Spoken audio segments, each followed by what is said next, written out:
Hello guys, welcome back to our YouTube channel @nehu25। I hope guys आप सभी काफ़ी ज़्यादा अच्छे होंगे। सो गाइज़, जैसे कि आप देख सकते हो कि अभी मार्च हमारा ख़त्म हो चुका है और अभी हमारे अप्रैल स्टार्ट हो गए हैं।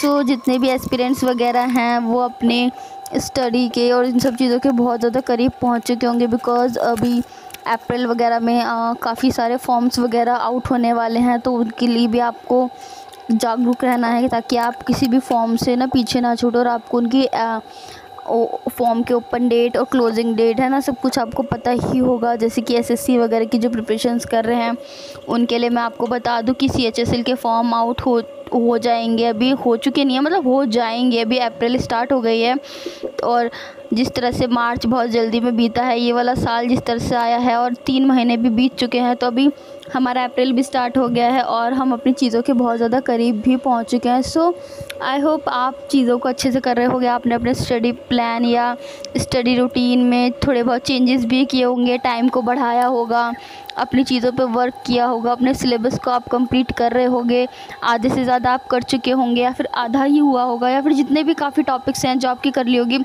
आप अपने वीक पॉइंट्स पे वर्क कर रहे होंगे और बहुत सारे चीज़ें हैं जो भी आप कर रहे होंगे ताकि आपको कोई प्रॉब्लम ना हो और आप जितना भी कर सको आने वाले टाइम में उतनी आप प्रैक्टिस कर रहे होंगे।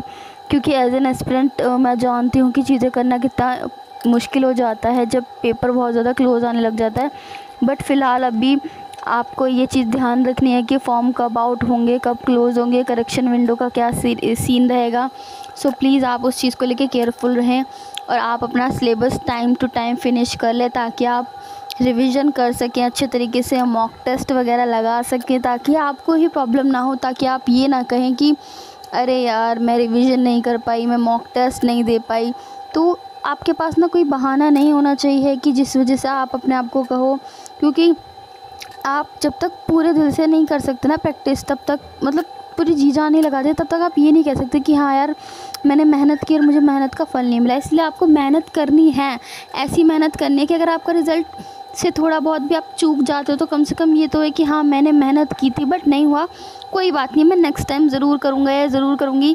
सो इसीलिए कम से कम आपको अपनी मेहनत पूरी करनी है, पूरा फोकस करना है और जैसे हो जितना हो सके आप अपने स्टडी आवर्स को थोड़ा इंक्रीज़ करने का सोचो। क्योंकि मार्च में जैसे मैंने स्टार्ट किया था, अपना स्टडी प्लान बनाया था, तो उसको चीज़ों को इंक्रीज़ करते करते चीज़ों को आगे बढ़ाना है और रिवीजन वगैरह के लिए हर चीज़ के लिए टाइम देना है। काफ़ी सारी चीज़ें जो होती हैं जो कि हम स्किप कर देते हैं वो नहीं करनी है, बिकॉज़ अब जो है एग्ज़ाम और भी ज़्यादा क्लोज़ आता जाएगा, क्योंकि एप्लीकेशन डेट आ चुकी है कि हमारे फॉर्म्स वगैरह कब निकलेंगे। और जैसे कि मैं जानती हूँ बहुत सारे एस्पिरेंट्स हैं जो एसएससी की ही प्रिपरेशन करते हैं और आपको तो पता है syllabus most of the time same ही रहता है, सेम ही होता है, बट वो ये चीज़ें एडवांस लेवल पे हो जाती हैं। सीएचएसएल में हो गया, एमटीएस में हो गया, सीजीएल में हो गया, सिलेबस सेम होता है बट पेपर का लेवल डिपेंड करता है कि लेवल किस तरह से आता है, कितना हार्ड होता है ना, कितना लो होता है। और जैसे कि आपको पता है एसएससी में सबसे हार्ड एग्ज़ाम सीएचएसएल वगैरह या सीजीएल वगैरह यही होते हैं और इसलिए आपको प्रैक्टिस काफ़ी अच्छे से करके रहना है और ताकि आप रिवीजन कर सकिए, आपका सिलेबस टाइम से कंप्लीट हो जाएगा। कम से कम आप रिवीजन तो कर सकोगे, आपको ये तो नहीं लगेगा कि अरे हाँ यार मैं रिवीजन नहीं कर पाया, नहीं कर पाई, ताकि आप अपने मॉक टेस्ट वगैरह लगा के क्वेश्चंस को अच्छे से कर सकें। जो भी आपके वीक पॉइंट्स हैं आप उनको स्ट्रॉन्ग करें। आपके पास एंड में इतना टाइम बचना चाहिए कि आप अपने वीक पॉइंट्स को गाइज काफ़ी अच्छे से कवर अप कर सको।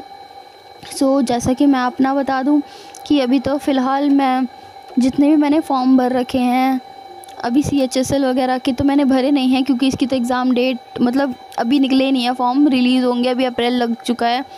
तो मैंने अभी भरा था सिलेक्शन पोस्ट का भरा हुआ है मैंने और एमटीएस का भरा हुआ है जिसकी ज़्यादा पद नहीं थे, तो मैंने 2 फॉर्म भर रखे हैं और भी आरपीएफ की वैकेंसीज़ निकलेंगी उसका भी भरना है। तो अभी काफ़ी वैकेंसीज़ हैं जिसके आप फॉर्म भर सकते हो, इसलिए उन्हीं की प्रिपरेशन करनी है। साथ के साथ आपके जो यूपी पुलिस का पेपर है, जिन्होंने उसका फॉर्म भरा था और पेपर लीक हो गया था, प्लीज़ वो लोग भी साथ के साथ प्रैक्टिस करते रहो।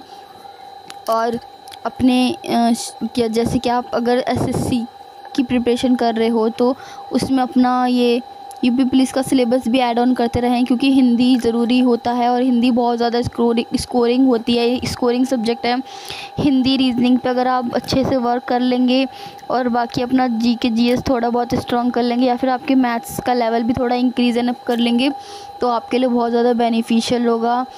बहुत सारे पॉइंट्स है जो कि आपको मार्क्स गेन करने के लिए अच्छे हैं, जैसे कि हिंदी हो जाती है हमारी। और यूपी पुलिस के एग्ज़ाम में मतलब कांस्टेबल लेवल के एग्ज़ाम जो होता है उसमें ज़्यादा टफ तो होता नहीं है। जब हम इतने हार्ड एग्ज़ाम की प्रिपरेशन कर सकते हैं तो कांस्टेबल का लेवल तो फिर भी इतना ज़्यादा हार्ड नहीं होता है।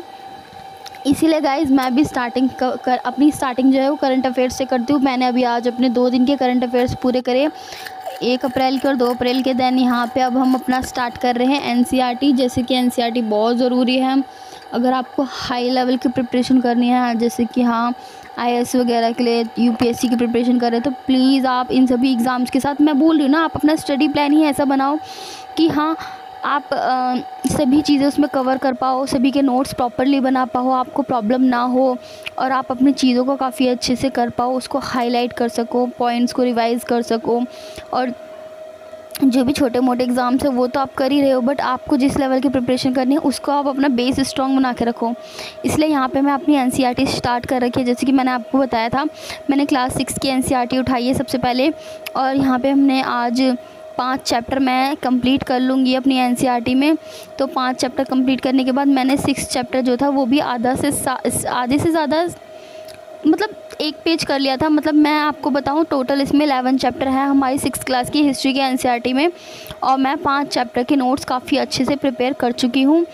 और मैंने 6 चैप्टर के नोट्स भी बनाना स्टार्ट कर दिए थे, पूरे कंप्लीट नहीं करे हैं, वही मैं आपको इसमें बता रही हूँ। और आप इसी तरह से अपने नोट्स ज़रूर बना के रखें, और आपको ये चीज़ डिसाइड करके रखनी है कि हाँ आपको कितने दिन में कितने चैप्टर्स करने हैं। पहले मैं ये चाहती हूँ कि आप अपने पास वो सारी चीज़ें रखें जो आपको लगता है कि हाँ मेरे पास ये होनी चाहिए। अगर आपको नोट्स चाहिए तो आप अपने सेल्फ नोट्स प्रिपेयर करो। हाँ, मैं ये नहीं कह रही कि हाँ आपने नोट्स बना लिया अब रिवीजन कर लो। पहले नोट्स बनाओ, उसके बाद रिवीजन करना, उसके बाद मॉक टेस्ट लगाना, क्योंकि पहले नोट्स होना ज़रूरी है। अब मान लो ये कहना बहुत आसान होता है कि हाँ आज आपने 1 चैप्टर करा, रात को रिवीजन करेंगे फिर मॉक टेस्ट लगाएंगे, ऐसा नहीं होता। पहले मैं चाहती हूँ कि मैं अपना पर्सनली बताऊँ तो मैं तो यही करती हूँ और यही चाहती हूँ कि पहले हम अपने पास अपने एनसीईआरटी के नोट्स सेल्फ प्रिपेयर बना लें, उनको अच्छे से करके रखें, है ना। पूरी एनसीईआरटी कंप्लीट कर ले, अपना पूरा फाउंडेशन बना के चले। देन फिर हम 1 मंथ की या 2 मंथ की स्ट्रेटजीज़ लेके चले कि हाँ 1 महीने में हमें 6th क्लास की एनसीईआरटी के जो भी हमने नोट्स बनाए थे वो रिवाइज़ करने अच्छे से, उन्हीं सभी चैप्टर्स के मॉक टेस्ट लगाने। देन नेक्स्ट मंथ हमें 8th क्लास की एनसीईआरटी करनी है, हिस्ट्री की 7th क्लास की। इस तरह से आप अपना करें तो आपको बहुत अच्छा लगेगा, आपके लिए ही, आपको बर्डन महसूस नहीं होगा और आप अपनी चीज़ों को काफ़ी अच्छे से कर सकते हैं। और हाँ प्लीज़ ये मैप वगैरह बनाना बहुत ज़रूरी होता है, तो प्लीज़ मैप को साथ के साथ ज़रूर बनाया करें। रफली आपको मैप बनाना ज़रूर आना चाहिए, इंडिया का हो। इंडिया का तो मस्ट इम्पॉर्टेंट है गाइज़, मस्ट इम्पॉर्टेंट है। और इंडिया में जिस स्टेट से आप हो वो भी आपको आना ज़रूरी है, और चीज़ें पता होनी चाहिए कौन सा स्टेट कहाँ पे है ना, उसके वर्तमान नाम क्या है, आधुनिक नाम क्या है। तो ये सारी चीज़ें बहुत ज़्यादा इंपॉर्टेंट हो जाती है। एक एनसीईआरटी की प्रिपरेशन जब आप करना शुरू करते हो तो आपको पता है किस चीज़ से करनी है, क्या लेवल की प्रिपरेशन चाहिए होती है। देन गाइस अभी मैंने स्टार्ट कर दिया अपनी हिंदी। यहाँ पे हिंदी का आज हमारा 3rd टॉपिक होने वाला है। हमने 2 टॉपिक ऑलरेडी हिंदी में कवर कर लिए हैं, जो कि आपको पता है। मैं RWA यानी कि क्लासेस अटेंड करती हूँ नवीन सर की। तो आज हमारा था संज्ञा सर्वनाम हम कर चुके हैं। आज हमारा विशेषण का टॉपिक था। आज हमने विशेषण करी, विशेषण क्या होती है उसकी परिभाषा लिखी, विशेषण के कितने भेद होते हैं, विशेषण के भेदों में से भेदों के कितने भेद होते हैं, निश्चयवाचक के जो निश्चयवाचक होता है वो अनिश्चयवाचक, तो मतलब काफ़ी सारे भेद करे हमने। उसमें विशेष्य समझा कि विशेषण क्या होता है, विशेष्य क्या होता है, और उस वाक्य में सर्वनाम क्या कहलाएगा, और संज्ञा शब्द कौन से होंगे, जो पूरा वाक्य होता है ना। देन उसमें से विशेष्य क्या होगा, विशेषण क्या होगा, उनके एग्जाम्पल्स को बहुत अच्छे तरीके से हमने समझा और उनके भेदों को अच्छे से समझा, लिखा, नोट्स प्रिपेयर करी। देन उसके बाद हमने एग्जाम्पल्स के थ्रू काफ़ी सारे चीज़ों को समझा, ताकि आप देख सकते हो, इसमें आप देख सकते हो आपको प्रॉब्लम नहीं होगी। मैंने इसी तरह से नोट्स बनाए हैं और आपको इसी तरह से अपने नोट्स बनाने हैं ताकि आपको प्रॉब्लम ना हो। आई होप गाइज़ आपको ये वाला ब्लॉग पसंद आएगा। Like share and subscribe